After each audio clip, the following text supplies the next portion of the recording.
ஓம்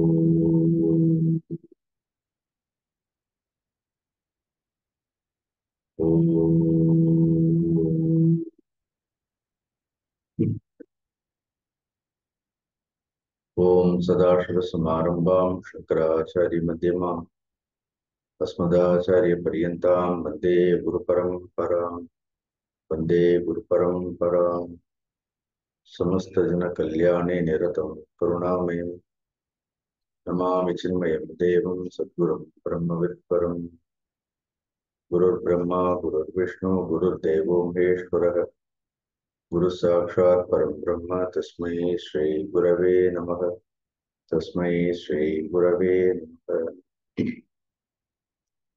मूकं करोति वाचालं पङ्गुं लङ्घयते गिरिं यत्कृपातमहं वन्दे परमानन्दमाधव परमानन्दमाधव।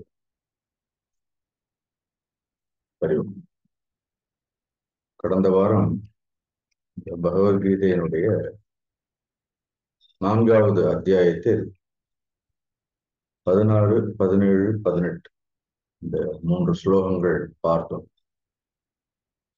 பகவான் இந்த 16 மற்றும் 17 இந்த 2 ஸ்லோகங்களில் அர்ஜுனனுக்கு மீண்டும் இந்த கர்மத்தினுடைய தாற்பயங்களை குறித்து கூறுகின்றார். எது கர்மம் எது அகர்மம் என்பதை குறித்து அறிய வேண்டும் சொல்றார். ஏனென்றால் ககனா கர்மனோ கதிகி என்று பார்த்தோம். கர்மத்தினுடைய போக்கானது அல்லது கர்மத்தினுடைய முடிவானது மிகவும் ஆழமானது. ஆகவே அர்ஜுனா, கர்மங்களை குறித்து நாம் முழுமையாக தெளிவாக தெரிந்து கொள்ள வேண்டும். அதனால எது கர்மம் எது விகர்மம் எது அகர்மம் என்று இந்த 3ஐயும் விளக்கி நமக்கு கூறினார். கர்மம் என்றால் கர்த்தவிய கர்மம் என்று பார்த்தோம். விகர்மம் என்றால் விலக்கப்பட வேண்டிய கர்மங்கள்.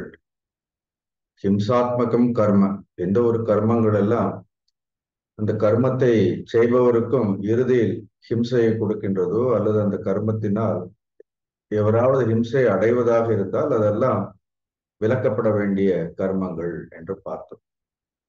3வதாக அகர்மம் என்றால் இந்த கர்த்தவிய கர்மத்தையும் செய்ய மாட்டார்கள் அல்லது இந்த விகர்மமும் செய்வதில்லை. எந்த ஒரு கர்மத்தையும் செய்யாமல் இருப்பவர்களை குறித்து பகவான் கூறினார். அப்புறம் அடுத்ததாக இந்த 18வது ஸ்லோகத்தில் கர்மத்தினுடைய வேறொரு கோணத்தை அர்ஜுனனுக்கு ஒரு அழகான ஸ்லோகத்தின் மூலமாக படம் பிடித்து காண்பித்தார். கர்மணி அகர்மய பஷ்யேத் அகர்மணி ச கர்மயக ச புத்திமான் மனுஷ்யேஷு ச யுக்தக கிருஷ்ண கர்ம கிருத். யார் ஒருவர் இடையிடற்ற செயல்களின் நடுவிலும் செயலற்ற நிலையை காண்கின்றார்களோ, அதே போன்று செயலற்ற நிலையில் இடையிடற்ற செயல்களை காண்கின்றார்களோ அவர்கள் மனிதர்கள் புத்தி உடையவர்கள், அவர்கள் கர்மத்தை முழுமையாக செய்தவர்கள், அவர்களுக்கு இனி கர்மம் செய்ய வேண்டிய அவசியமில்லை என்பதை பகவான் வலியுறுத்தி கூறினார். இதில் முதலில் நாம் பார்த்தோம், கர்மணி அகர்மய பஷ்யேத் என்றால் செயலில் செயலற்ற நிலை. கர்மத்தை கூட நாம் 2ஆக பிரித்தோம். ஒன்று இந்த சலனாத்மகம் கர்ம என்று பார்த்தோம். Just a movement is also a karma. அசைவுகள் கூட கர்மம். ஆனால் இங்கே நாம பார்க்கும் பொழுது சலனாத்மகம் கர்மம் என்கின்ற அர்த்தத்தில் பார்க்கவில்லை. கர்மத்தினுடைய பலன்களை அடிப்படையாக வைத்து பார்த்தோம். ஸோ ஒரு மனிதன் எப்பொழுதும் கர்மங்களை செய்யும் பொழுது he is always driven by some kind of intentions. Behind every karma there is an intention. அந்த மனிதனுக்கு ஒரு உள்நோக்கம் என்பது இருக்கும். And there is a sense of individuality when karmas are performed. கர்மத்தை செய்யும் பொழுது தான் என்கின்ற ஒரு அகங்காரம் இருக்கின்றது, மனிதர்களுக்கு ஆசை இருக்கின்றது. இவையெல்லாம் மனிதர்கள் கர்மம் செய்வதற்கு காரணமாகி விடுகின்றது. இப்ப கர்மத்தில் யார் ஒருவர் அக்கர்மத்தை பார்க்கின்றார் அப்படிங்கும் பொழுது பார்த்தோம். யார் ஒருவர் கர்மங்களை செய்து கொண்டே இருக்கின்றார், ஆனா அவர்களுக்கு அங்க அக்கர்மம்னு என்ன அர்த்தம்? அக்கர்மம்னா அகாமக எப்பஷ்யேத் என்று சொன்னேன். Karmas are perform. கர்மங்கள் தொடர்ந்து செய்யப்படுகின்றது. அந்த அந்த கர்மங்களுக்கு பின்னணியில் என்ன இல்லை அப்படின்னா அவருக்கு ஒரு சுயநலமோ அல்லது அகங்காரமோ அல்லது எந்த ஒரு உள்நோக்கமும் கிடையாது. He is not driven by selfishness. So he is not driven by any individuality also. ரெண்டாவது அவருக்கு எந்த ஒரு இன்டென்ஷன்ஸும் கிடையாது, உள்நோக்கங்கள் எல்லாம் கிடையாது. அதனால முற்றிலும் எந்த ஒரு ஆசைகளும் இல்லாத ஒரு நிலை. அதற்கு எப்படி எல்லா ஆசைகளிலிருந்து விடுபடுகின்றார் என்பது it doesn't happen over night. அது ஒரே நாளில் நடக்கக்கூடிய விஷயம் கிடையாது.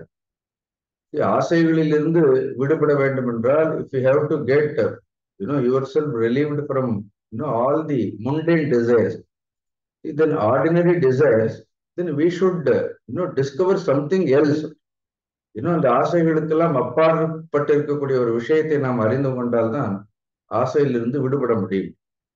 இல்லைன்னா ஆசைகளிலிருந்து விடுபடுவது என்பது அவ்வளவு சுலபம் கிடையாது. இங்கே அவர் சொல்லக்கூடிய ஒரு சாதாரண மனிதர்களை குறித்து அவர் சொல்லல. புத்திமான் மனுஷேஷு, மனிதர்களிலேயே புத்திமான். So over the period of time he has studied the nature of all these karmas. கர்மத்தினுடைய இயல்புகளை குறித்து இன்னும் சரிவர அவர் புரிந்து கொண்டிருக்கின்றார். அது உபநிடதங்கள் சொல்லும் பொழுது கூட பரீட்சை லோகான் கர்மச்சிதான் பிராமணகன் சொல்லும் திரும்ப திரும்ப. கர்மங்களை எல்லாம் நன்றாக பரீட்சித்து பார்க்க வேண்டும், ஆலோசித்து பார்க்க வேண்டும். இவர் கர்மங்களை எல்லாம் செய்யும் பொழுது கூட எந்த நிலையில் இருக்கின்றார் என்றால் அகர்ம நிலையில் இருக்கின்றார் என்பதற்கு நாம் 3 உதாரணங்களை எல்லாம் கூட கொடுத்தேன். அதனால அவருக்கு கர்மமே எதுவாக இருக்கின்றது என்றால் அகர்மமாக இருக்கின்றது. He performs all the karmas since the complete absence of any individuality, there is no intention. அதனால கர்மங்கள் அவரை ஒரு பொழுதும் பந்தப்படுத்துவது கிடையாது, கர்மங்கள் அவரை தீண்டுவது கிடையாது. அதனால அவருக்கு கர்மமும் அகர்மமும் அகர்மமாகவே இருக்கின்றது. இங்கே அகர்மம் என்பது it is non performance of duty. Here அகர்ம இஸ் நாட் லேசினஸ். இங்கே அகர்மம் என்பது காமமற்ற சுயநலம் இல்லாத, சுயநலம் சார்ந்த ஆசைகள் எல்லாம் இருக்காது. They may have some divine intentions will be there. They will be driven by some total sankalpa. அதெல்லாம் இருக்கலாம்.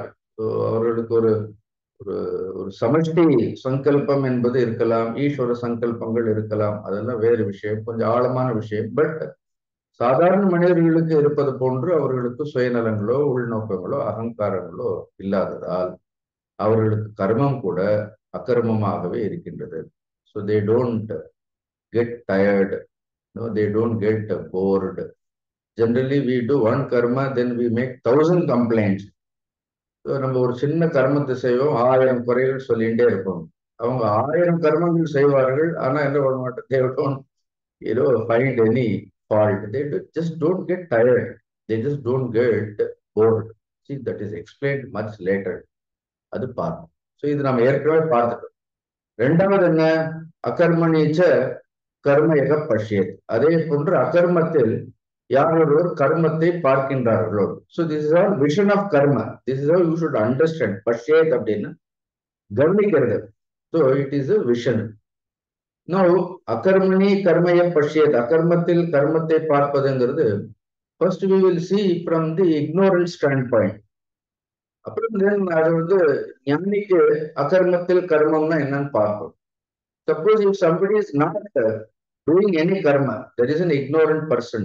அறியாமையில் இருப்பவர் எந்த கர்மங்களும் அவர் செய்யவே இல்லை. ஆக்சுவலி இங்க அகர்மங்கிறது நம்ம முதல்ல எப்படி எடுத்துக்கணும் அப்படிங்க, அகாமம் எடுத்துக்க வேண்டாம். Just for understanding, because we are talking about an ignorant person, there is a laziness. There is a person who is absolutely lazy. He is totally disinterested in performing his own kartavya karmas. So, எந்த கர்மங்களையும் செய்வதே இல்லை. He is there sitting as though, ஒன்றுமே செய்யாத மாதிரி. No, a wise man sees him. How does the wise man see this ignorant person who is not performing any karmas, எந்த கர்மங்களையும் செய்யாத இந்த அறியாமையில் இருப்பவனுடைய அகர்மத்தை அவர் எவ்வாறு பார்க்கின்றார்? Even though he is not doing anything, but அவருக்கு உள்ள என்ன இருக்கிறது? அந்த கர்மங்களை செய்யாதவருக்கு ஸ்டில் இக்னோரன்ட் பர்சிஸ்ட். அவருக்கு உள்ளுக்குள் இன்னும் ஒரு அறியாமை இருக்கின்றது. அப்ப எதுவரைக்கும் அறியாமை இருக்கின்றதோ அது வரைக்கும் என்ன இருக்கும்? தான் என்கின்ற உணர்வு இருக்கும், அகங்காரங்கள் இருக்கும், உள் நோக்கங்கள் இருக்கும், ஆசைகள் எல்லாம் இருக்கும். அது இப்பொழுது வெளிப்படையாக இருந்தாலும் கூட it is not destroyed. So individuality will be there, intentions will be there, desires will be there, but superficially you may not be doing anything. எந்த கர்மங்களையும் செய்யாமல் இருக்கலாம். But actually since he has all these qualities, இதெல்லாம் இருக்கக்கூடிய காரணத்தினால் when a wise man sees him, அவருக்கு அகர்மமும் எப்படிப்பட்டதாக இருக்கும் என்றால் கர்மமாகத்தான் இருக்கும். Because one day or other, even that akarma will lead him to karma. இல்லைன்னா என்ன ஆகும்? செய்யாமல் இருப்பது கூட அவருக்கு ஒரு தோஷத்தை கொடுக்கும். அதனால நான் performing one's own obligatory duties will lead to பிரத்யவாய தோஷம்னு பார்த்தோம். So it will lead to some kind of dosha defect. So because he has not performed his own responsibility, தன்னுடைய பொறுப்புகளை அவர் செய்யவில்லை. அதனால ஃபார் இக்னோரண்ட் பர்சன் என்ன ஆயிடுறது? தென் அகர்மா ஆல்சோ பிகம்ஸ் கர்ம. நம்ம அங்க பார்க்கும்பொழுது அகர்மமும் கர்மமும் அகர்மமாக இருந்தது, அகர்மமும் கர்மமாக இருந்தது. இங்க பார்த்தோன்னா அக்ஞானிக்கு அகர்மம் கூட எவ்வாறு இருக்கின்றது? கர்மமாக இருக்கும். கர்மம் இருக்கும், கர்மமும் கர்மமாக இருக்கும். அகர்மம் மட்டுமே இல்லை, even if you start doing, அந்த கர்மமும் அவனை பந்தப்படுத்தும். கர்மம் செய்தாலும் பந்தம், கர்மம் செய்யாவிட்டாலும் பந்தம். So this is the ignorant standpoint. இப்ப இதை ஏற்கனவே பகவான் he introduced all these themes. இந்த கருத்துக்களை எல்லாம் பகவான் நமக்கு 3வது அத்தியாயத்திலே நமக்கு கொடுத்திருக்கிறார். There is a beautiful sloka we have studied. கர்மேந்திரியாணி சம்யம்ய யாஸ்தே மனசா ஸ்மரன் இந்திரியாத்தான் விமூடாத்மா மித்யாச்சாரஸ்ஸ உச்யதே. ஞாபகம் இருக்கா இந்த ஸ்லோகம்? கர்மேந்திரியாணி சம்யம்ய, பார்க்கறதுக்கு எப்படி இருக்கும்? எல்லா கர்மேந்திரியங்களையும் அடக்கி கொண்டு அப்படியே புத்தர் மாதிரியே உட்கார்ந்து இருக்கலாம், ஆனா புத்தர் ஆக முடியாது. சோ கர்மேந்திரியாணி சம்யம்ய உட்கார்ந்து அக்கர்ம மனசா ஸ்மரணம். But then the mind is constantly, it is working, it is functioning, it is chattering, it is a chatter box. So மனம் இடைவிடாத ஏதாவது ஒன்று சிந்தித்துக் கொண்டு, அப்ப அது என்ன ஆயிடுறது? அக்கர்மத்தில் கர்மம் ஆயிடுறதா இல்லையா? Physically he is not doing anything, but mentally he is constantly is thinking. He is unable to get rid of his own thoughts. இந்திரியாத்தான் விமூடாத்மா. பகவான் சொல்லும் பொழுது இந்திரியங்களை அடக்கி கொண்டிருந்தாலும் கூட மனமானது அந்த விஷயங்களை குறித்து அது சிந்தித்துக் கொண்டே இருப்பதால் மித்தியாச்சாரஸ்ஸ உச்சத்தைன்னு அங்கேயே சொல்லிட்டாரு. அவனுடைய அந்த செய்கையானது மிகவும் போலித்தனமானது, பொய் ஒழுக்கமுடையது. இது எதற்கு உதாரணம் அப்படின்னா அகர்மத்தில் கர்மத்திற்கு பகவான் ஏற்கனவே இந்த உதாரணத்தை சொல்லிட்டாரு. So this is from the standpoint of an ignorant. No, you take the same point, அகர்மத்தில் கர்மம் என்பதற்கு. You take a wise man, ஒரு ஞானி புருஷர். சம்டைம் ஞானி புருஷர் கர்மங்களை செய்து கொண்டே இருக்கலாம், அவன் அவருக்கு எந்த உள்நோக்கமும் அகங்காரமும் ஆசைகளும் இல்லைன்னா எந்த ஒரு சுயநலமும் இருக்கலாம். Sometimes there will be some great saints and sages, they may not be doing anything physically. பார்ப்பதற்கு எப்படி இருக்கும் அப்படின்னா எந்த கர்மத்தையும் செய்யாது போன்று இருப்பார்கள். ஃபார் எக்ஸாம்பிள், உதாரணம் தான் ரமண மகரிஷியினுடைய உதாரணம்.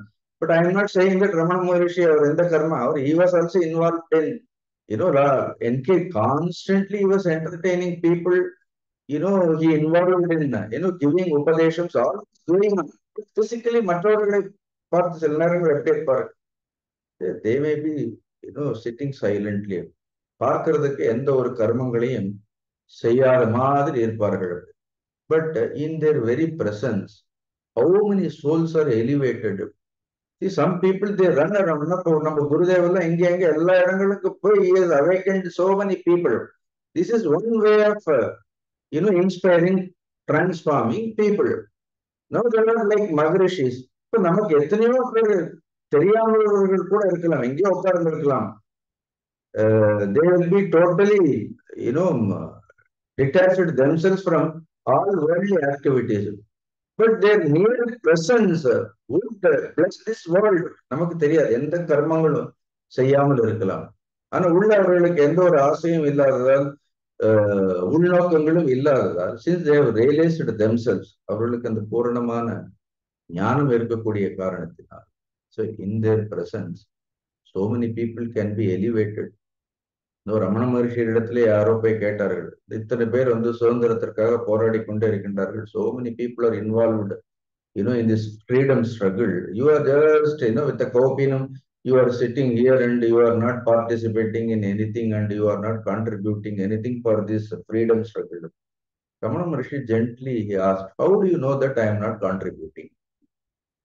See, your definition for contribution, you think that constantly getting involved. See, there are different levels of contribution. ஒரு குழந்தைக்கு அது செய்யக்கூடிய கர்மம்ங்கிறது வேறு. அதே கொஞ்சம் பெரியவர்கிட்ட for matured person the definition of karma is totally different. For ஞானி அப்படி பார்த்தா எப்ப பார்த்தாலும் நம்மளுடைய மகாவிஷ்ணு எங்க உட்கார எப்படி இருக்கிறாரு அப்படின்னா, then you should define him as the most lazy person. அவர் சும்மா கையை வச்சுட்டு அவர் வாங்க யோகம் துறையில இருக்கிற காலத்துக்கார ஒருத்தர் இருக்கிறாங்க. You just see that in புராணங்கள். தென் அகர்மமாகத்தான் இருக்கிறது. But he is not sleeping. He is in samadhi. அது ஒரு யோக நிலையில இருக்கிறது. இந்த என்டையர் சிருஷ்டியை பார்க்க, இந்த முழு கர்மம் நம்ம பார்க்கக்கூடிய இந்த முழு சிருஷ்டி அது கர்மத்திலிருந்து தோன்றியது இல்லை. The entire creation is not born out of karma. The whole creation, in fact, it is born out of akarma only. அது ஒரு கர்மமற்ற நிலையில தான் இருக்கிறது. இப்ப கூட நம்ம ஏதாவது கர்மத்தை செய்யணும்னா, இப்போ 1 மணி நேரம் பேசணும்னா படிச்சுட்டே இருந்தா மட்டும் போறாது. கொஞ்ச நேரம் படிச்சதை என்ன பண்ண, you have to silently, you should calm your mind. You should not think anything. இப்ப நம்ம என்ன பேச போறோம், நம்ம என்ன படிச்சிருக்கிறோம், என்ன சொல்லணுங்கிறத கூட நம்ம அசை போட்டு கூட பார்க்க கூடாது. Just for a few moments, you just completely be with yourself, observe yourself. Then activities on its own will happen. By our mere presence, somebody else also would get inspired. அதனால அவர்கள் அகர்மத்தில் இருக்கிறதால எந்த கர்மத்தையும் செய்யலைன்னு சொல்ல முடியாது. அகர்மனே கர்ம இந்த வெரி பிரசன்ஸ் என்ன ஆகும், இந்த very presence everybody would get inspired. இப்ப அதுக்கு ஒரு ஸ்லோகம், அடுத்த ஸ்லோகமே கீதையில அவர் சொன்னார், எஸ்வேந்திரியாணி சம்யம்ய நியம்ய ஆரம்பதே அர்ஜுன, எஸ்து இந்திரியாணி நியம்ய ஆரம்பதே அர்ஜுன கர்மேந்திரியைர் கர்மயோகம் அசக்த விசிஷ்யத்தே. ஞாபகம் இருக்கு அதெல்லாம்? கர்மேந்திரியாணி கர்மயோகம், அங்கே கூட கர்மேந்திரியாணி கர்ம யோகம்னு சொல்றாரு. அவர் கர்மேந்திரியங்களை கொண்டு கர்மம் செய்யாமல் இருந்தாலும் கூட அசக்த விசிஷ்யத்தை. Since he is totally detached, such people are, though they always excel. அதனால அவர்களுக்கு அகர்மத்தில் கர்மம். அதனால அவர்களுக்கு நம்ம ஏற்கனவே பார்த்த மாதிரி அகர்மமும் கர்மம் தான். கர்மமும் என்ன ஆகிவிடுகின்றது, கர்மம் கூட அகர்மம் ஆகிவிடுகிறது. ச புத்திமான் மனுஷேஷு. நான் இதை போன வாரம் சொல்லும் பொழுது இந்த ஸ்லோகத்தை கர்மயோகத்திலிருந்தும் பார்க்கலாம், இதே ஸ்லோகத்தை ஞானத்திலிருந்தும் பார்க்கலாம்னு சொன்னேன். இப்ப நாம பார்த்தது தி stand point which we have seen is from the standpoint of action.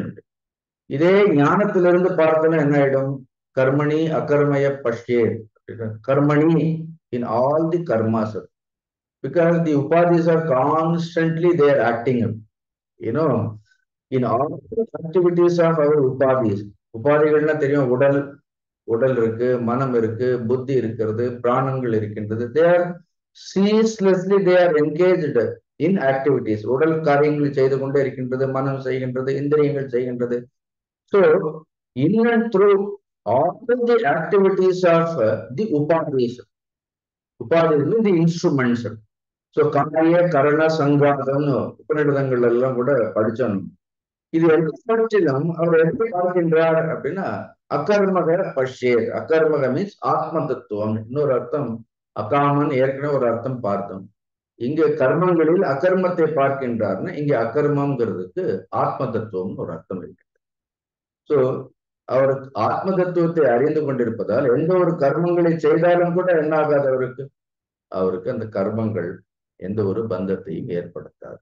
அதனால கர்மணி ஆத்ம தத்துவம் எப்பஷ்யே, யார் ஒரு எல்லா கர்மங்களிலும் ஆத்ம தத்துவத்தை பார்க்கின்றாரோ. அதே மாதிரி அகர்மணி, அகர்மணின்னு அந்த ஆத்ம தத்துவத்தில் கர்மய பஷ்யேது. All the karmas they spring forth. எல்லா கர்மங்களும் எதிலிருந்து வெளிப்படுகின்றது என்றால் ஒரு அகர்மமற்ற, ஒரு சலனமற்ற ஒரு நிலையிலிருந்து, அதான் சிவம் அப்படின்னு சொல்றோம், ஒரு லயம் அப்படின்னு சொல்றோம். இந்த லயத்திலிருந்து தான் என்ன ஆகுது, அந்த லயத்திலிருந்து தான் எல்லா கர்மங்களும் தொடங்குவதை பார்க்கின்றார். அதனால கர்மத்திலும் ஆத்ம தத்துவத்தை பார்க்கின்றார், அகர்மத்திலும் கூட எதை பார்க்கின்றார் என்றால் ஆத்ம தத்துவத்தையே பார்க்கின்றார். It is a beautiful state. ஒரு உதாரணங்கள் சொல்வார்கள். இப்ப there is an electricity. Electricity பார்த்தோன்னா அகர்மணி கர்மய பஷ்யத்துக்கு ரொம்ப அழகான உதாரணம். Electricity doesn't to anything, you can't even see it, அது கண்களால பார்க்க கூட முடியாது. But in the mere presence of that electricity, when that electricity enlivens all the instruments in its very presence, because of the touch of that electricity, all other instruments, the fan ஓடுறது, light எரியுது, AC ஓடுறது, you see all the bodies, all the instruments are functioning because it is presided over by something which is not very active, physically active. எலக்ட்ரிசிட்டிக்கு அப்படி பார்த்தோன்னா என்ன கிடையாது அப்படின்னு, அதுக்கு எந்த ஒரு பிசிக்கல் ஆக்டிவிட்டியும் இல்லை. ஆனா எலக்ட்ரிசிட்டி இல்லைன்னா என்ன ஆகாது, எதுவுமே இயங்காது. Such people are called சயுக்தக.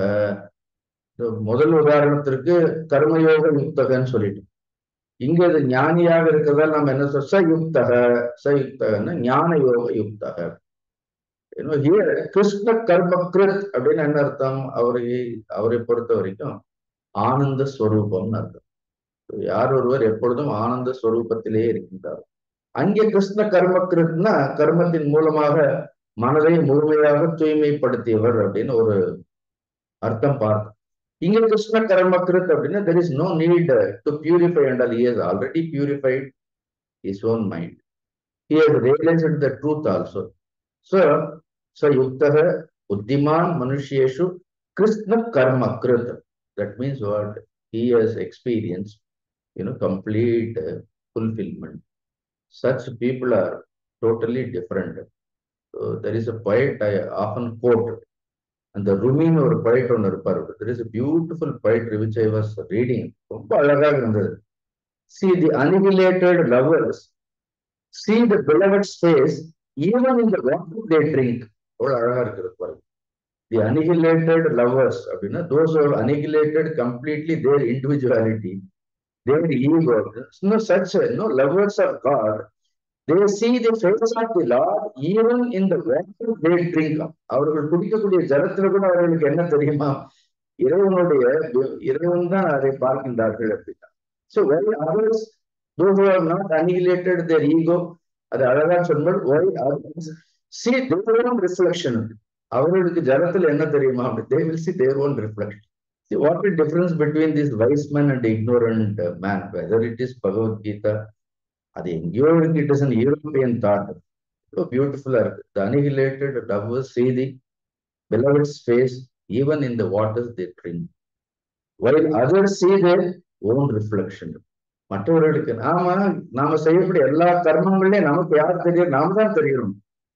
See, whenever we do any karma, we are very important.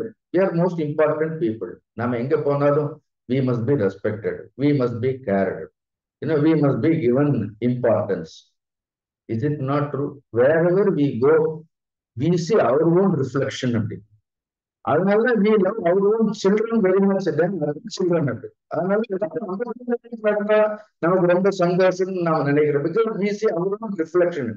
If you see the reflection of God, யாருக்கு சந்தோஷப்படுவோம். You won't get biased. You don't get the feeling of that jealous. You will enjoy, you will feel happy in the happiness of every phase. But sometimes when we are so attached, we see only our own reflection. அதனால நமக்கு நம்மளுடைய குழந்தைகளுக்கு நல்லது நடந்தாலும் நம்ம என்ன பார்க்கிறோம்? நாம ஒரு சந்தோஷத்தை பார்க்கிறோம். How selfish we are. So therefore, it is important. பாருங்க, எந்த தாட்டா இருந்த எந்த கவிஞர் சொன்னா என்ன? They have realized when they speak from that platform. So அதனால கர்மத்தை எங்கிருந்து பார்க்கின்றீர்கள்னு we have to position ourselves properly. அப்பதான் இந்த கர்மத்தினுடைய பந்தங்களில் இருந்து முழுமையாக விடுதலை அடையும். This is a beautiful slogan. கர்மணி அகர்மய பஷ்யேத் அகர்மணேச்ச கர்மயக சபுத்திமான் மனுஷ்யேஷு சக்ருஷ்ண கர்மக்ருத். When this was told, immediately Arjuna, just jumped out of that, probably that chariot. Is there such people still live in this world?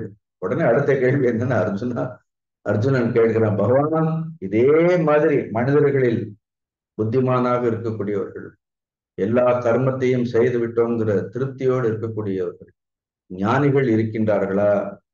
Can you just elaborate? Can you more elaborate about their qualities? Can you talk about them?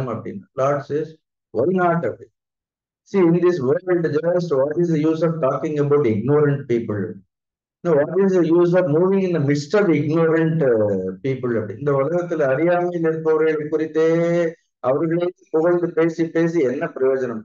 If you are constantly in the midst of only ignorant people, are we not wasting our time sometime? Then Lord says that, எனக்கு ரொம்ப பிடிச்ச subject பகவான் சொல்றார், எனக்கு ஞானிகளை குறித்து பேசுகிறது.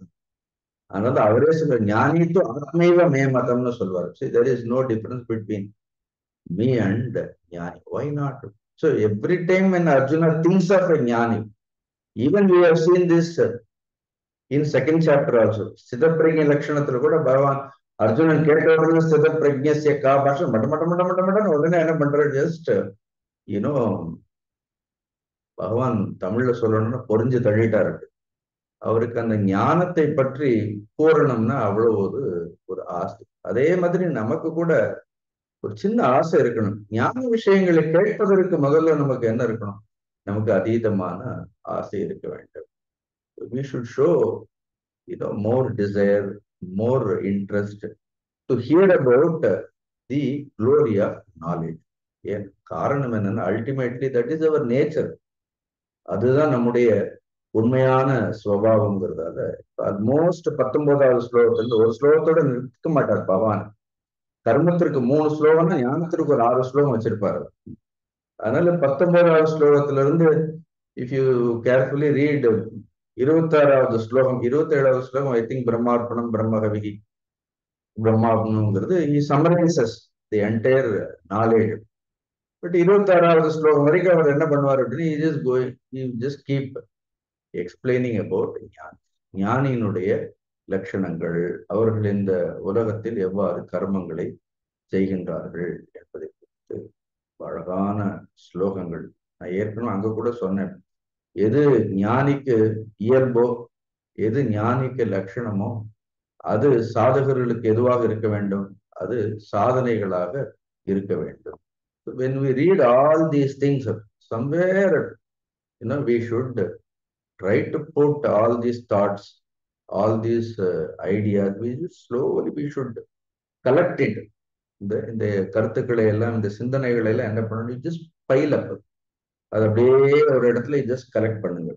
Then you must absorb it. See, that is more important.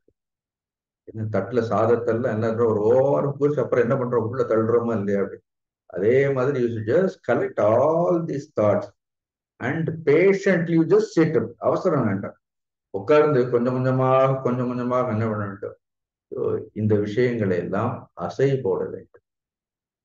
Then that itself is சாதனை. வேற பெரிய சாதனைகளை எல்லாம் காட்டிலும் what is told in this, all these explanations, if we can understand properly, in it's real depth, அதனுடைய ஆழத்தை நன்றாக புரிந்து கொண்டு அந்த சிந்தனைகளை எல்லாம் மனதில் ஓரிடத்தில் ஒருங்கிணைத்து அதன் பிறகு கொஞ்சம் கொஞ்சமாக என்ன பண்ண வேண்டும்? we should digest this knowledge. Then automatically it will manifest. You need not make any effort to manifest this knowledge through yourself. அப்புறம் இந்த ஞானம் நம் மூலமாக வெளிப்படுவதற்கு நம்ம ஒரு முயற்சியும் செய்ய வேண்டாம். So what is digested, that alone will come out. எது ஜீரணிக்கப்படுகின்றதோ அதுதான் என்ன ஆகும்? அதுதான் வெளியில் வரும். Therefore, you read these slokas, same thought earlier also Lord repeat, imparted. Here also he is repeating. Further in every chapter you will find, in third chapter also it was there, not only just second chapter. மூன்றாவது அத்தியாயத்திலும் கூட ஞானியினுடைய லட்சணங்கள் எல்லாம் சொல்லப்பட்டது. பகவான் வந்து இந்த ஸ்லோகத்திலும் 19வது ஸ்லோகத்திலிருந்து ஆரம்பிக்கிறார். பாருங்க 19வது ஸ்லோகம் பாருங்க. யஸ்ய சர்வே சமாரம்பாஹ காமசங்கல்பவர்ஜிதாஹ ஞானாக்னிதக்த கர்மாணம் தமாஹு பண்டிதம் புதாஹ. The last word is புதாஹா. புதாஹா means wise people, அறிவுடையோர். தம் பண்டிதம் ஆகுவோர், அப்படிப்பட்டவர்களை பண்டிதர்கள் என்று அறிவுடையோர்கள் கூறுகின்றார்கள். அதனால யார் நம்மை பண்டிதர்னு சொல்லணும், சந்தோஷப்படணும்? யார் ஞானிகளோ அறிவுடையவர்களோ, then they should accept us as the wise people. So you don't need everybody's certificate. We must be certified. For just an example, tam ahu, tam that person, அந்த மனிதனை பண்டிதம் ஆகு, பண்டிதன் என்று கூறுகின்றார்கள். யார் கூறுகின்றார்கள்? புதாகா. So this word pandita we have seen in Bhagavad Gita at many places. ஏற்கனவே நாம பார்த்தோம். அப்பவே நான் சொன்னேன், பண்டா, பண்டா மீன்ஸ் நாலேஜ்னு சொல்றேன். பண்டா, அந்த பண்டாரங்கிற வார்த்தை கூட அப்படிதான் வந்ததுன்னு உங்களுக்கு சொன்னேன். பண்டா மீன்ஸ் பிரக்ஞா எஸ்ய அஸ்தி இது பண்டான்னு சொல்வார். எஸ்ய பிரக்ஞா அஸ்தி, யாரொருக்கு இந்த விழிப்புணர்வானது இருக்கின்றது, பிரக்ஞா. பிரக்ஞாயே நேத்திரம்னு சொல்வார், பிரக்ஞா நேத்திரம். This knowledge is the real vision. அதனால இந்த ஆத்ம ஞானத்திற்கு the self knowledge is called பண்டா. எஸ்ய அஸ்தி இது பண்டிதக, யார் ஒருவருக்கு அந்த ஞானம் இருக்கின்றதோ அவர்களை நாம் பண்டிதர்கள் என்று சொல்றோம். இங்க பகவான் ஆரம்பிக்கும் பொழுதே அசோச்சான் அன்வசோச்சத்துவம் பிரஜாவாதான்ஸ்ச பாஷசே, அர்ஜுனன் சொல்வாரா இல்லையா, நீ பண்டிதன் போல் பேசுகின்றாய்ன்னு சொல்றது, ஆனால் முட்டாள் போன்று நடந்து கொள்கின்றாய்ன்னு சொல்கின்றார். கதாசூன கதாசூன்ஸ்ச நானுசோச்சந்தி பண்டிதாக, பண்டித லட்சணம் அங்கே சொன்னாரா இல்லையா, அனுசோச்சந்தி பண்டிதாக, பண்டிதர்களை பொறுத்த வரைக்கும் இருப்பவர்களை குறித்தோ இல்லாதவர்களை குறித்தோ அல்லது இறப்பவர்களை குறித்தோ அனுசோச்சந்தி அப்படின்னு, they do not grieve, அவர்கள் ஒரு பொழுதும் எதை குறித்தும் கவலைப்படுவது கிடையாது. விதுர நீதி படிச்சோம்னா ஒரு அத்தியாயமே இருக்கிறது பண்டித லட்சணத்திற்கு. விதுரர் ஒரு அத்தியாயமே வைத்திருக்கிறார். தமாவு பண்டிதம் புதாக, அவர்களை வந்து பண்டிதர்கள் சொல்றோம். யார் பண்டிதர்கள் பாருங்க. See the definition. எஸ்யன்னு எவருடைய, சர்வே சமாரம்பாக, வெறும் சமாரம்பமே போறோம், அதுலயே ஒரு உபசர்க்கம் இருக்கு அப்படின்னு. சம்யக் சமாரம்பம்னா என்ன அர்த்தம்? சம்யக் ஆரம்பாக, இட் பிகம்ஸ் சமாரம்பாக. சமயத்தில் வீட்டுல இருக்கக்கூடிய ஃபங்க்ஷனுக்கு எல்லாம் கூட சமாராதனைன்னு சொல்லுவோம். அது ஆரம்பம்னு சொல்லாம அதை என்ன பண்ணுவோம், அதே ஆராதனைன்னு சொல்லிடுவோம். So not just you begin, but then you just celebrate it. அது ஒரு ஆராதனை. You have heard this word சமாராதனை, சமாராதனைன்னு சொல்வார்கள். So all our undertaking should become Aradhana. That means it should become worthy of worship. The action which we perform, it should become worthy of worship. நாம் செய்யக்கூடிய காரியங்களை முதலில் நாமே போற்றக்கூடியதாக இருக்க வேண்டும். அதுவே புகழுடையதாக இருக்க வேண்டும். அதனால everybody undertakes actions. Therefore, survey சமாதானம். இங்க சர்வேங்கிறது கர்மங்களை குறிக்கிறது. அதனால any action, not any particular action. So when this person ஞானி survey சமாரம்பாக, he may get even angry also. ஒருத்தர் மாதிரி கூட இருக்கலாம். So what? So whatever undertakings, சர்வே சமாரம்பாக. சமாரம்பம் சர்வ கர்மாணி, லிட்டரலா நீங்க சொல்லணும். சர்வே சமாரம்பாகனா சர்வாணி கர்மாணி. இந்த வார்த்தை நிறைய தடவை பார்த்துட்டோமா இல்ல கீதையில? சர்வாணி கர்மணி மை சந்நியஸ்ய கர்மாணின்னு சொல்ற மாதிரி. சமாரம்பாணி சர்வாணி கர்மா. No, all his undertakings, all his projects, survey samarambha, modern language, projects, all his projects, they are divided of these two things. ஒன்னு வந்து காம சங்கல்ப வர்ஜிதாக. அதுல என்ன இருக்காது? காமம் இருக்காது. It is devoid of desire. Then it is devoid of then சங்கல்ப ஆல்சோ. காம சங்கல்ப வர்ஜிதாக. காரணம் என்ன? அடுத்து சொல்ற ஞானாக்னி தக்த கர்மாணம். இட் இஸ் பியூட்டிஃபுல் சமாதி. ஞானாக்னி தக்த கர்மாணம். ஞானாக்னி, you take only that word, you put it in karmadharya samas, then it becomes jnanagni, becomes jnanam eva, karma. That's jnana karma item. So jnana agni, sorry, jnana karma. Jnana agni na jnanam eva agni, jnana agni. இங்க ஞானமே அக்னியாக இருக்கின்றது. தேன் அக்னினா அந்த அக்னியால் இன்னும் தக்தானி கர்மானி, எந்த ஒரு கர்மங்கள் அனைத்தும் எரிக்கப்பட்டு விட்டது. Just I am just giving you the, just elaborating it out. So ஞானாக்னி தக்த கர்மானம். ஞானம் என்கின்ற தீயில், ஞான தீயில் எவருடைய கர்மங்கள் எல்லாம் முழுமையாக சாம்பலாக்கப்பட்டு விட்டதோ. சிவபிரான் மாதிரி அப்படி. He has burnt everything up. He just takes the ashes of it. So ஞானாக்னி தக்த கர்மானம். Then he creates the whole world. See, the whole world is the product of perfect knowledge. The creation, is the product of knowledge. It is not ignorance. இந்த சிருஷ்டி அறியாமையிலிருந்து தோன்றிய விஷயம் கிடையாது. அதனால்தான் நாம எல்லாரும் எதை நோக்கி பயணித்துக் கொண்டே இருக்கின்றோம் அப்படின்னா, அறிவை நோக்கி தான் பயணித்துக் கொண்டே இருக்கின்றோம்.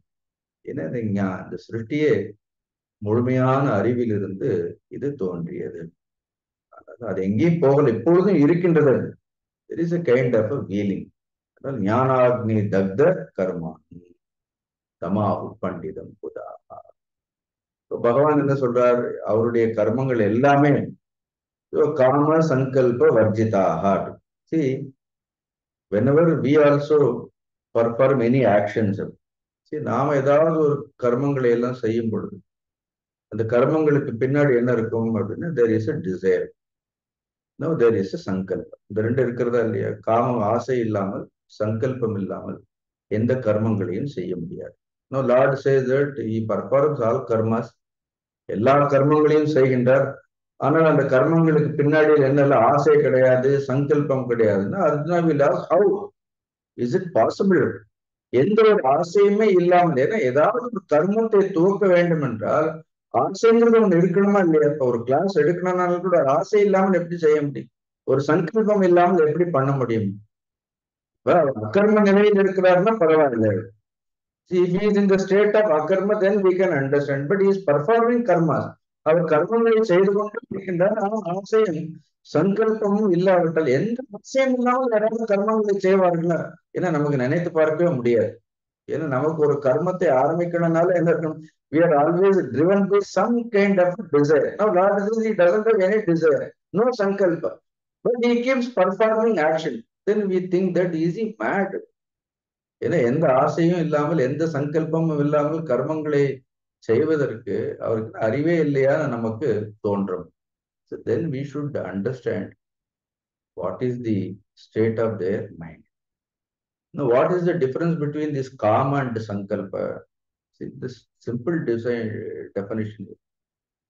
Kama means desire. காமம்ங்கிறது ஆசை. தமிழ்ல சொல்லும் பொழுது விருப்பம்னு சொல்றோம். Then what is sankalpa? Sankalpa is that which causes the desire. எது வந்து அந்த காமத்திற்கு அந்த ஆசைக்கு காரணமாக இருக்கின்றதோ, எது ஆசையை தூண்டுகின்றதோ, மனிதர்களுடைய விருப்பங்களை தூண்டுகின்றதோ, அந்த விருப்பங்களை தூண்டக்கூடிய விஷயத்திற்கு சங்கல்பம்னு சொல்கின்றோம். ஸோ வித்தவுட் சங்கல்ப டிசைர் cannot raise. சங்கல்பம் இல்லாமல் என்ன முடியாது? ஆசை இருக்க முடியாது. ஸோ காம மூல, இந்த காமத்திற்கு எது மூலமாக இருக்கின்றது அப்படின்னா சங்கல்பம் என்பது காமத்திற்கு மூலமாக இருக்கின்றது. ஸோ அதனால்தான் நம்ம 2வது அத்தியாயத்திலே படிச்சோம் இதெல்லாம். தியாயத்தோ விஷயான் பும்சக படிச்சோமா இல்லையா? தியாயத்தோ விஷயான் பும்சகி சங்கல்பம். So when we keep brooding over the objects, then slowly attachment towards that particular object that rises in our mind. If you don't brood about it, if you don't think about it, then you never get attached. So this sankalpa is a constant thinking. ஒரு விஷயத்தை குறித்து சிந்தித்துக் கொண்டே இருப்பது. But in case of a jnani it is completely absent.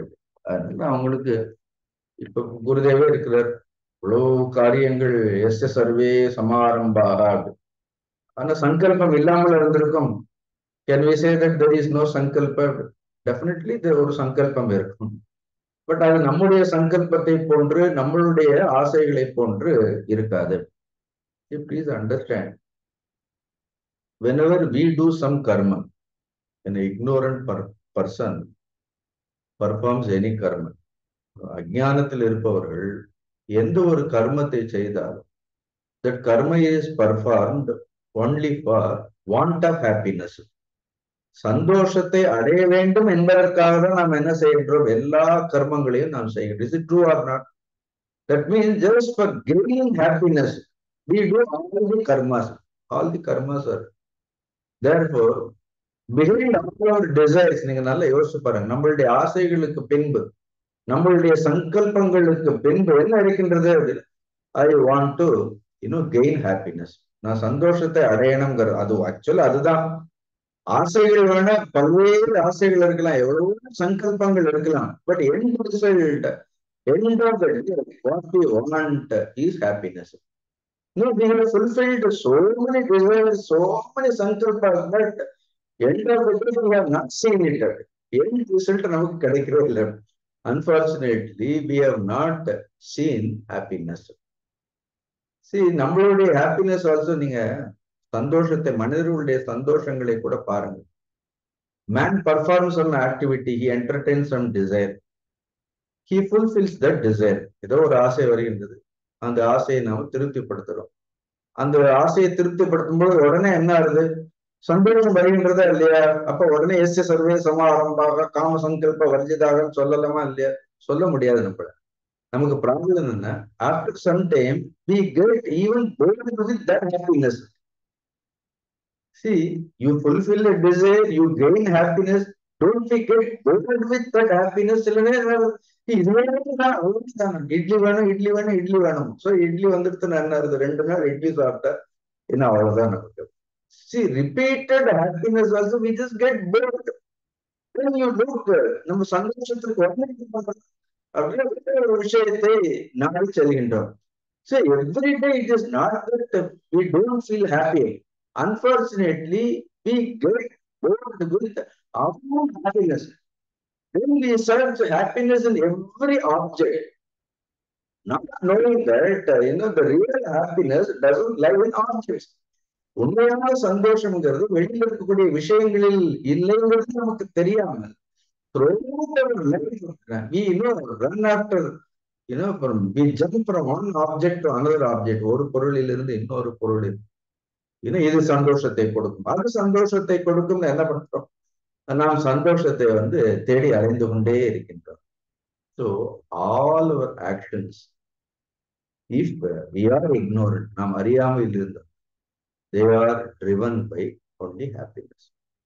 But நமக்கு என்ன தெரியல, அந்த ஹாப்பினஸ்ங்கிறது என்ன இருக்குது, உள்ள இருக்குங்கிறது நமக்கு தெரியல. அதனால அது அந்த ஆனந்தத்தை பெற வேண்டும் என்பதற்காக ஆசைகளை, சங்கல்பங்களை வளர்த்து கொண்டே செல்கின்றோம். So for us, it is want of happiness. இப்ப பெரிய பெரிய ஞானிகள் குருதேவ் போன்றவர்கள் ஒரு கர்மத்தை துவங்கும் பொழுது they don't perform any action due to want of happiness. இந்த கர்மங்களை எல்லாம் செய்தால்தான் தனக்கு சந்தோஷம் கிடைக்குங்கிற அந்த அறியாமை அவர்களுக்கு கிடையாது. Therefore, all their action, spring forth from their fulfillment.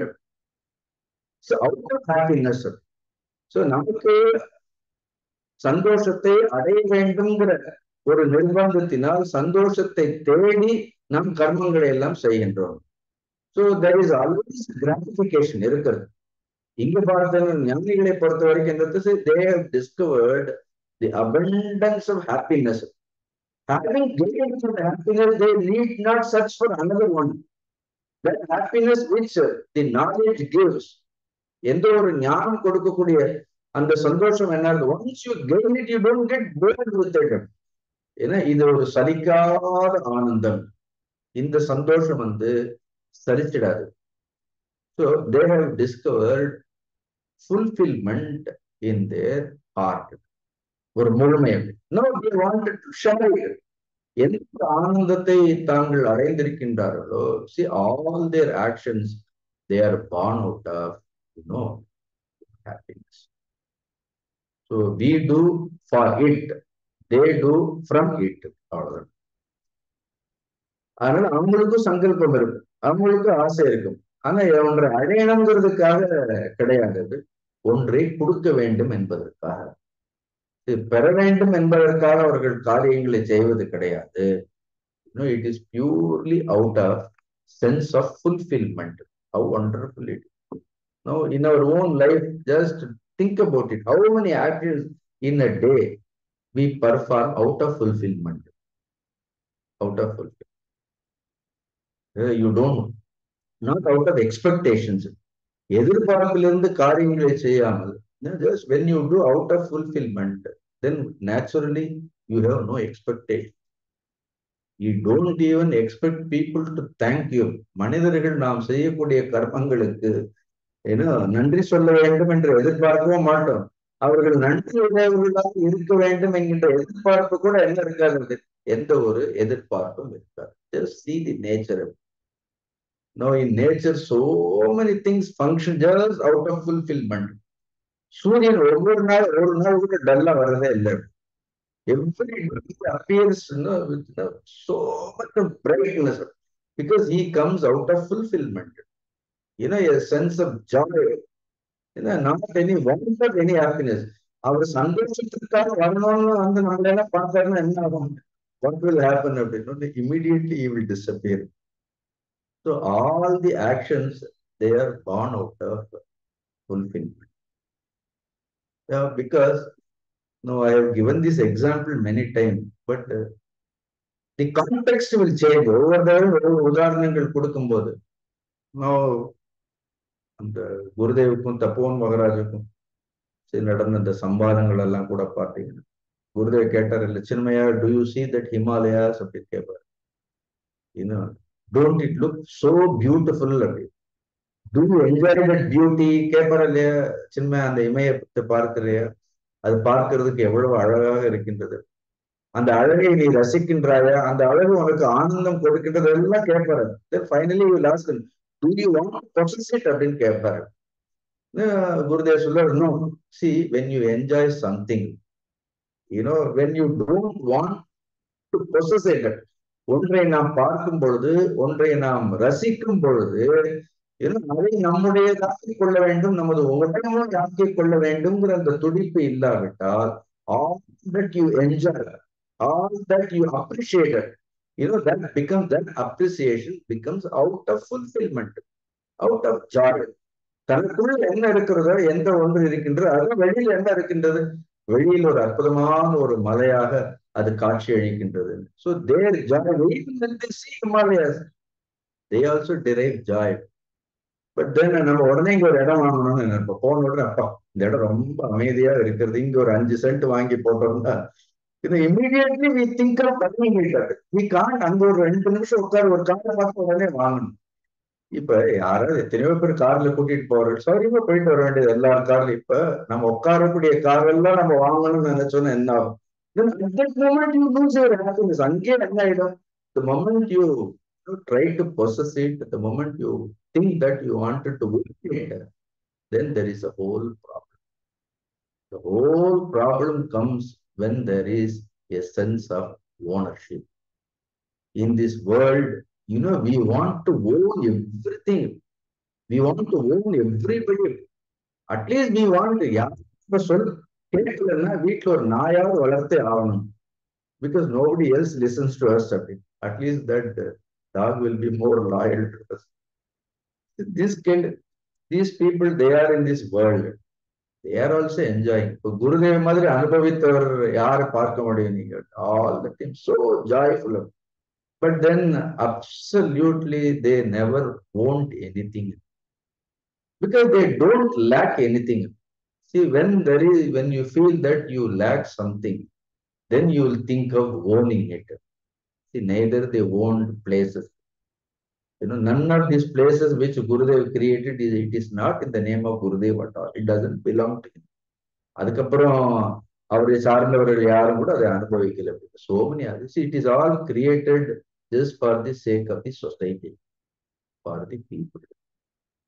இங்க நம்ம இடத்துல ஒரு சென்ட் எங்கேயாவது நம்ம யாருக்காவது கொடுங்க பார்ப்போம், கொடுத்துட்டு பார்ப்போம். இப்ப கீழே கார் பார்க்கிங்ல ஒருத்தர் கார் நிப்பாட்டி இருப்பார். அவருக்கு ஒரு 2 வீலர் இருக்கு. I always wonder, I watch it. I don't make a complaint. ஏன்னா அந்த 2 தூண் இருக்குன்னா கரெக்டா அந்த தூண் முடியிற இடம் வரைக்கும் அங்கதான் அதுக்கு முன்னாடி அவ்வளவுதான் இருக்கும். அவர் கரெக்டா இங்க 2 வீலர் நிறுத்தி இருப்பாருன்னா அது he thinks that up to that is his place. So நான் கதவுல திறந்துடக்கூடாதுங்கிறது ரொம்ப கவனமா இருப்பாரு. அந்த பக்கம் பார்த்தா அவருக்கு இடம் இருக்கும். I never complain. I always enjoy it. See, this is so insignificant. People want it and then there is a sense of feeling. இந்த தூணுடைய எட்ஜ் வரைக்கும் இது நம்ம இடம்.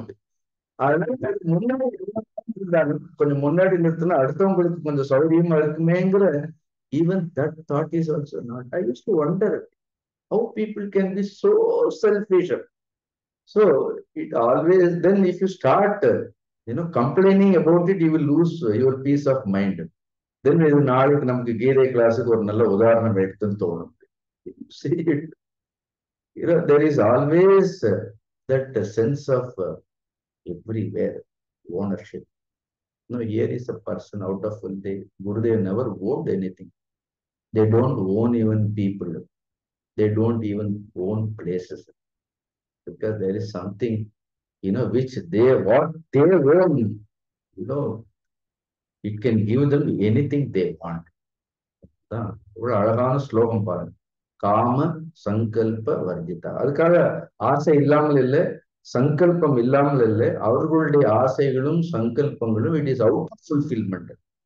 நம்முடைய ஆசைகளும் சங்கல்பங்களும் it is always one type of fulfillment. We own the particular thing, but they own everything. See, everything belongs to them. Then they think that why we should have only this piece of land when the whole world, belongs to us. பகவான் விஷ்ணுவோ சிவபுராணம் இடம் வாங்கி போடணுங்கிற அவசியம் இல்லையா? தேவையில்லையா அவங்களுக்கு? Everything belongs to them. So therefore it is said, ஞானாக்னி. அழகான வார்த்தை பார். See, this fire of knowledge, தக்த கர்மானம். So for all practical purpose, it is like a burnt rope. ஒரு பெரிய கயிற்றை நீங்க பார்க்கலாம். It is burned. Even after you burn it, அங்க என்ன இருக்கும் அப்படின்னா அந்த ரோப்பினுடைய அந்த கயிற்றினுடைய அந்த தப்பு இருக்கும். So you will just see அந்த தரம் மட்டும்தான் இருக்கும், அப்படியே பார்க்கறதுக்கு இருக்கும். அதே மாதிரி கர்மங்கள் செய்வது போன்று இருக்கும். பட் என்ன இருக்கும்? Actually there is no real rope. உண்மையான கர்மத்தினுடைய சோடுகள் எதுவுமே அவர்களுக்கு இருக்காது. Because all their karmas are burned in the fire of knowledge. That means fire of knowledge burns everything. When knowledge dawns, உண்மையான ஞானமானது வரும்போது என்னாலும் கொஞ்சம் கொஞ்சமாக நமக்கு இந்த சின்ன சின்ன விஷயங்களில் இருக்கக்கூடிய பிடிப்புகள் நழுவிக்கொண்டே போகும். அதுவே ஒரு பெரிய பயத்தை கொடுக்கும். ஓ, இதெல்லாம் படிச்ச இதெல்லாம் விடணுமோ, இதெல்லாம் நம்மளை எல்லாம் விட்டு போயிடுமோ அப்படிங்கக்கூடிய ஒரு பயம் கூட நிறைய பேருக்கு இருக்கும். அதனாலதான் நம்ம கீதை படிக்கிறத தனியா வச்சுப்போம், இதை தனியா வச்சுப்போம். Generally, we don't, mix charity and knowledge. We study knowledge, but when it comes to charity, we are very careful. We don't wholeheartedly, do any charity also. Wonderful. Jnanagni dagda karma. Now, on the contrary, all our emotions are ruled by fire, but it is not the fire of knowledge. Our emotions are ruled by Kamagni, Krodhagni, Lobhagni. See, this Kama Agni, Lobha Agni, it all burns our wisdom. Actually, Jnana Agni burns our ignorance. அதனால இதுக்கு ஞான யஜ்ஞம்னே குருதேவ் இங்க இருந்தா வச்சாரு. இந்த ஞான வேள்வி என்ன பண்ணோம், நம்மளுடைய அறியாமைகளை எல்லாம் எரித்து சாம்பலாக்கி விடும். On the contrary, this wisdom is built, burned by our own ignorance. காமமும் குரோதமும் லோகங்களும் உள்ளிருக்கக்கூடிய இந்த அறிவு சாம்பலாக்கி விட்டது. இது சாம்பலாயிடும். How much sometimes we feel jealous when something happened to something else, somebody else. இது இன்னைக்கு நேற்று கிடையாது. It is there right from Mahabharata days. This is the problem. Now that story, when you read in Mahabharata, there are two incidences. You heard about this Kadru and Vinata. See, both of them are Kashyapa Prajapatiயினுடைய மனைவி ரெண்டு பேர், கத்ருவும் Vinatha. Now, he has given boon. அதே மாதிரிதான் கடவுள் எல்லாருக்குமே வரத்தை கொடுத்திருக்கிறார். எல்லாரும் ஒரே he has bestowed upon, we are all bestowed upon, some boon by the Lord. But எல்லாரும் ஒரே மாதிரியான வரத்தை கொடுக்கல. ஒவ்வொருவரும் வரும்பொழுது பகவானிடத்திலிருந்து ஒவ்வொரு வரத்தை வாங்கி கொண்டு இருக்கின்றோம். ஆனா நாம நம்ம கையில இருக்கக்கூடிய வரத்தை பார்க்கவே மாட்டோம். பகவான் அடுத்தவங்களுக்கு என்ன வரம் கொடுத்திருக்கிறாருன்னு பார்ப்போம். What is given to you, you can be satisfied with that. No, when Kashyapa Prajapati gave boon to both of them, so after some time, this Kadru will deliver all the Nagas. The நாகங்கள்ல முதல்ல பிறக்கும். உடனே கத்ருவுக்கு வந்து she would have just laid that egg. புராண கதைகள் அது, இதிகாச கதைகள் அது. ஆனா the moment she hears, she delivered all the nagas. உடனே அவசரப்பட்டு என்ன பண்ணுவாள் அப்படின்னா, அந்த முட்டையை என்ன பண்ணுவாள், she just breaks that egg. அதுல இருந்துதான் பாதி உருவத்தோட என்ன பண்ணுவான், அருணன் வந்து தன்னுடைய தாய்க்கே சாபம் கொடுப்பான். Because out of jealous. see, you are given something more. உனக்கு கொடுக்கப்பட்டிருக்கக்கூடியது ரொம்ப அற்புதமான விஷயம். Because you looked at her, then you broke it. அது மட்டும் இல்லை, இது same thing happened to Gandhari also. So when Gandhari and Kunti Devi, they all married at the same time. அப்ப குந்தி தேவி வந்து காட்டுல இருப்பா, காந்தாரி இங்க இருப்பா. she hears it. குந்தி தேவிக்கு தர்மபுத்திரர் பிறந்துட்டாருன்னு உடனே அந்த செய்தியே முதல்ல அவளால் சகித்துக் கொள்ளவே முடியாது. உடனே இம்மிடியேட்லி கர்ப்பமாக இருக்கிறவ பொறுமை இல்லாம என்ன பண்ணுவாள் அப்படின்னா, just bind her own stomach, then all that fetus அது வெளியில வந்து விழும். அப்புறம் அதை சேகரித்து, they are all, I always say that all the 100 Kauravas are only test tube babies. So they were all born with the grace of the Vedavyas. But their birth is still out of greed. அந்த கௌரவர்கள் எல்லாரும் பிறந்தார்கள், அவங்க குறை சொல்லவே முடியாது. அந்த பொறாமைகள் நவீனத்தில் இருந்திருக்கின்றது. See, that thought was there. They are born out of that jealous. So jealous will not, take us anywhere. மனிதர்களுக்கு இது புரியறதே கிடையாது. பொறாமைங்கிறது அவர்களுக்கு எந்த ஒரு சந்தோஷத்தையும் கொடுக்க போறதே கிடையாது. இன்னொன்னு, எல்லாத்துக்கும் எல்லாம் ஒரே மாதிரி நடக்காது, ஒரே நேரத்துல நடக்காது. But then people cannot accept it. But they are all the time, they are buried under or they are born with it. ஆனா அவர்களுக்கு அது என்ன பண்ணும், அது அவர்களுக்கு நிரந்தரமான பகையாக இருக்கும். இதுதான் இவ்வளவு புராண உதாரணங்கள் எல்லாம், இதிகாசங்கள் உதாரணங்கள் எல்லாம் எதற்காக படிக்கின்றோம்? We should feel happy if something good happens to somebody. We should feel more joy. நான் அப்படிதான் சொல்லுவேன். நீ மற்றவர்களுக்கு ஒரு நல்ல காரியம் நடக்கும் பொழுது நாம் சந்தோஷப்பட்டோம் என்றால் things will happen to us automatically. நமக்கு அது தானாகவே அது நடக்காமல் போகாது. But then people don't have this kind of vision. This knowledge is there. This knowledge is not there. But இங்க பகவான் சொல்றார், ஞானாக்னி தக்த கர்மாணம் தமாகு பண்டிதம் புதாக. So whenever such thought, rise, immediately we should, எங்கேயாவது நெருப்புனா உடனே ஒரு அலாரம் வச்சிருக்கிறாங்களா இல்லையா? இப்ப எல்லாம் பார்த்தீங்கன்னா எல்லா இடத்துலயும் அதே மாதிரி எங்கேயாவது காமாக்னி, குரோதாக்னி, லோகாக்னின்னா உடனே உள்ள என்ன பண்ணணும்? எங்கேயாவது ஒரு அலாரம் ஒண்ணு அடிக்கணும். So we should immediately put out that fire, with the water called knowledge. ஞானங்கிற ஜலத்தினால் காமம், குரோதம் போன்ற அக்னிகளை நாம் அணைப்பதற்கு முயற்சி செய்ய வேண்டும். But here is the person, he has burnt everything. So this is a beautiful slogan. Yasya sarve samarambhaha kama sankalpa varjitaha jnanagni dagda karmana tamahu panditam buddhaha. சொல்லிட்டு உடனே அர்ஜுனனை பார்த்து கேட்கிறாரு, அர்ஜுனா எப்படி இருக்கு அப்படின்னு. Fantastic Lord. காரணம் என்ன? இந்த குணங்கள் எல்லாம் எனக்கே இருக்கிற மாதிரி தோன்றுகின்றதுன்னு அர்ஜுனா திங்ஸ் தட். அப்படிதான் தோணணும். Everybody should feel that lord is talking about us. So not for us. So we should feel that Lord is talking about us. If that feeling is there, certainly we will evolve. For that only this is good.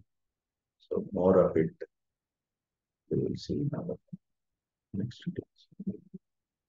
Om Purnamada Purnamidam Purnamam Purnamadachyate Purnasya Purnamadaya Purnameva Vasishyate. Om Shanti Shanti Shanti. Harihi Om Sri Gurubhyo Namaha. Harihi Om.